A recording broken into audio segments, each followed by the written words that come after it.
Hi friends, आज हम आपको सुनाएंगे एक सच्ची कहानी। कहानी का नाम है रत्ती में छुपाता खतरनाक आदमखोर। मुझे पता है कि कुछ लोग मेरी ये सच्ची कहानी सुनकर मुझे खुद गर्ज या बेवफा औरत समझेंगे, पर मौत से तो सभी को डर लगता है ना।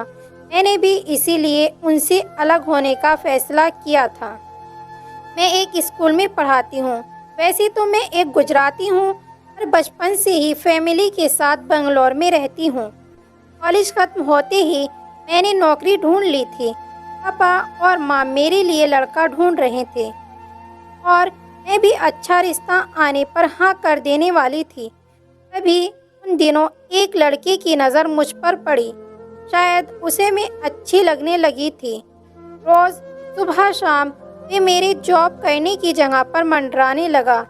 एक दिन मेरा दिमाग हट गया तो जाकर मैंने उसका कॉलर पकड़ लिया और पूछा कि क्या लफंगापंती मचा रखी है, प्लीज़ बुलाऊं क्या। मेरा ये रूप देखकर उसकी तो पसीने छूट गए।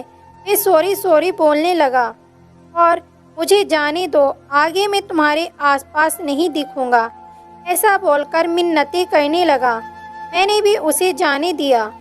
वे हफ्ते तक तो वे दिखा नहीं, पर फिर अचानक वे नज़र आने लगा। लेकिन अब वे काफ़ी दूर खड़ा रहकर मुझे निहारता रहता और मैं उसकी ओर देखूं तो वे फौरन नज़रें घुमा लेता।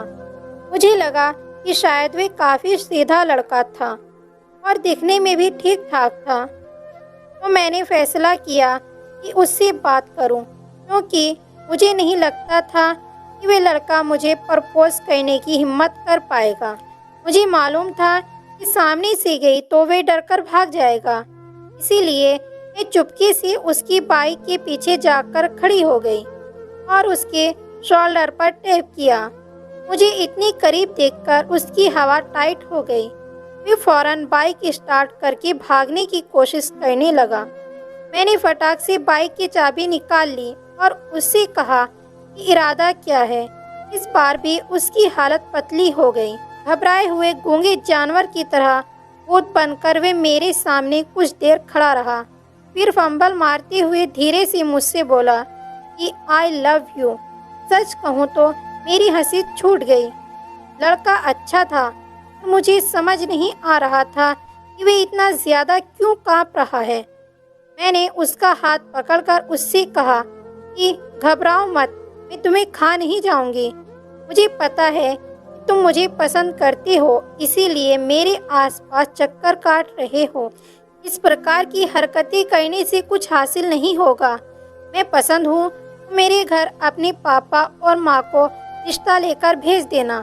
अगर सब सही रहा तो मैं भी हाँ कर दूंगी। इतना बोलकर मैं वहाँ से घर की ओर चली गई। शाम के करीब 5 बजे थे। तभी अचानक मेरे घर की बेल बज उठी।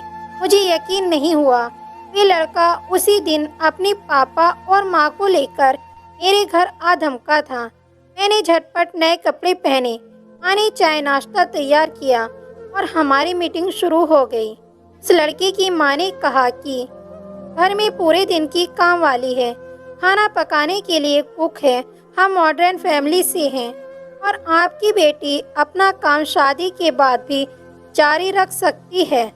शादी में हमें सिर्फ आपकी बेटी चाहिए, बाकी भगवान का दिया सब कुछ है। हमारा बेटा शराब सिगरेट पीता नहीं है, स्वभाव से शांत है, कमाता अच्छा है और मारपीट तो उसके पापा ने भी मुझसे कभी नहीं की। तो ये क्या करेगा? आपको और भी कुछ पूछना हो तो आप पूछ लीजिए। मेरे पापा और माँ तो दंग रह गए। उन्होंने मेरी ओर देखा। मैंने उन्हें फौरन हाँ कहने का इशारा दे दिया। उसी वक्त मेरी शादी पक्की हो गई और करीब 2 महीने बाद मेरी शादी भी हो गई। सुहाग रात की सेज पर मैं घूंघट ताने बैठी थी। तभी दरवाज़ा खुला और मेरा पति अंदर आया। मैं शर्म से लाल हो चुकी थी। तभी अचानक मेरे पति ने पीछे से मेरे बंधे हुए बाल घूंघट समेत खींचे और घसीटकर मुझे ज़मीन पर पटक दिया। मैं दर्द से करहा उठी और मेरे रोंगटे खड़े हो गए। मैंने उसे कहा, ये सब क्या है, ऐसा क्यों कर रहे हो? उसने मेरी बात का एक जवाब नहीं दिया और मुझे गले से पकड़कर वापस बेड पर पटक दिया और फिर वे मुझे जानवरों की तरह गुर्राहट करते हुए नोचने काटने लगा। मैंने उससे धक्का देकर अपने से दूर किया और बेड के कोने पर बैठकर मैं रोने लगी। वे अब भी मेरी ओर अजीब नज़रों से देख रहा था और बार बार अपनी ज़बान लबलबा रहा था, जैसे कि मैं उसके लिए इंसान नहीं, उसके खाने की कोई वस्तु हूँ। मैं खौफ में तो थी, पर फिर भी हिम्मत करके मैंने उससे समझाने की कोशिश की और रोते रोते उससे कहा कि ये तुम्हारा प्यार है, इसीलिए दिन रात मेरे पीछे पड़े थे। जब मैं बोल रही थी तो उसकी नज़र मेरी गर्दन पर थी। कुछ ही देर में उसने फिर से मुझ पर हमला कर दिया और मेरी गर्दन के पास अपने दांत गड़ा दिए। मुझे इतना तेज दर्द हुआ कि मेरी मरण तौल चीख निकल गई। कुछ ही देर में घर के सब लोग दरवाज़ा तोड़कर हमारे कमरे में आ गए। मैं दौड़कर उन सबके पास गई। मेरी हालत देखकर सबने मेरे पति को खूब डांटा। देखते ही देखते मेरा पति ज़मीन पर धड़ाम से गिर पड़ा। उसी रात मेरे पापा और माँ को वहाँ बुलाया गया और शादी की पहली ही रात में अपने घर वापस आ गई। मेरे ससुराल वालों ने मेरे पति पर पिशाच का साया पड़ जाने का हवाला दिया और उन्होंने कहा कि इसके पहले उसने कभी भी ऐसी हरकत किसी के साथ नहीं की थी। ये सब पहली बार हुआ था। सच जो भी हो, मेरे लिए शादी एक खौफ बन चुकी थी। मेरे पापा और माँ ने उन सब से हाथ जोड़कर कहा कि हम पुलिस में नहीं जाना चाहते, आप इज्जत से इन दोनों का तलाक करवा दीजिए।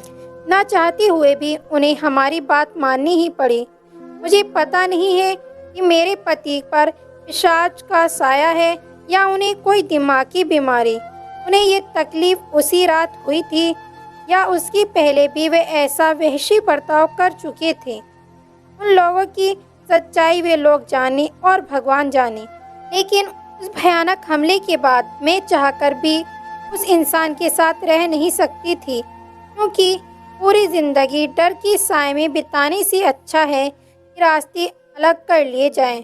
अब शादी के बंधन में दोबारा बंधने को जी नहीं करता है। क्या पता शरीफ और सीधा दिखने वाला जीवन साथी अंदर से दरिंदा या बेईमान निकल आए। तो फ्रेंड्स, आपको हमारी कहानी अच्छी लगी तो कहानी को लाइक करें और इसी प्रकार की कहानियाँ सुनने के लिए हमारे चैनल को सब्सक्राइब ज़रूर करें। धन्यवाद।